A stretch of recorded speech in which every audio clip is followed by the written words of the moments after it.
Alhamdulillah wa salatu wa salam ala nabiyyina Muhammad wa ala alihi wa sahbihi wa sallam.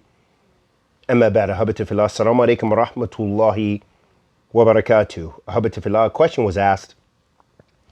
I'm confused and I don't want to fall into the haram. I'm in a situation where homosexual feelings could be a real problem for me. Could you please explain the prohibition of men lowering the gaze at handsome, beardless youth? I read this. Could you explain the prohibition and the claim, what is meant by the claim that the Prophet ﷺ told the companions radiyallahu ta'ala anhum ajma'in to lower their gaze? What is meant by handsome youth, as handsome can be subjective? The opinion of lowering the gaze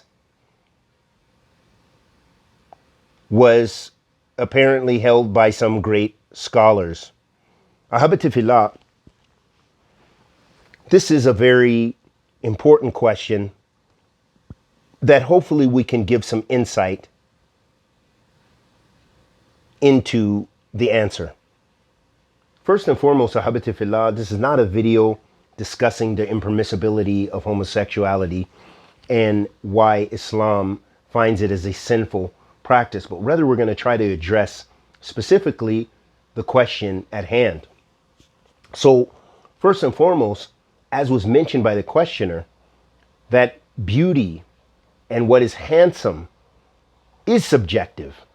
That what may be handsome or beautiful or intriguing to one person may not be to another. What may be beautiful to one culture may not be beautiful to another culture.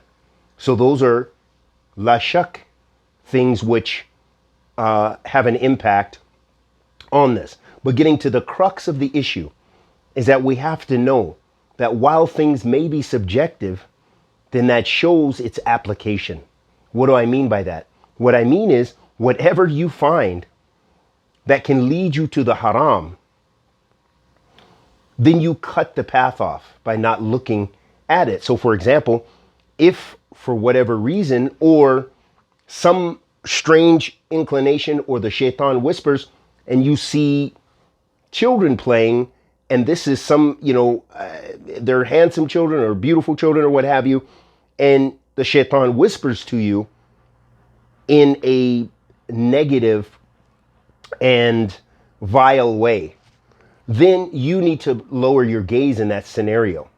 Likewise, if the issue is that first you have some sort of inclinations or whisperings and you see those things which may entice you from the same sex or opposite sex, then likewise you should lower your gaze. And that could be applicable for women or men, that whatever is going to call you to sin, that you avoid and you lower your gaze towards it.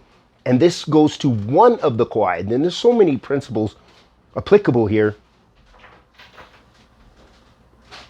For example, wasa'il laha ahkam al-maqasid, that the means to something takes the end. So if that is going to, by looking at something which is normally permissible to look at, if that is going to lead you to haram, then it becomes haram for you to then look at and be a part of. And there are other principles involved, but that should suffice us. And we ask that Allah subhanahu wa ta'ala, the Almighty, accepts our good and forgives our evil and removes the wicked inclinations from all of us into looking at that which is impermissible and that which Allah tabaraka wa ta'ala hates, or that which will entice us to that which Allah subhanahu wa ta'ala hates. Wa sallallahu wa sallam ala nabiyyina Muhammad.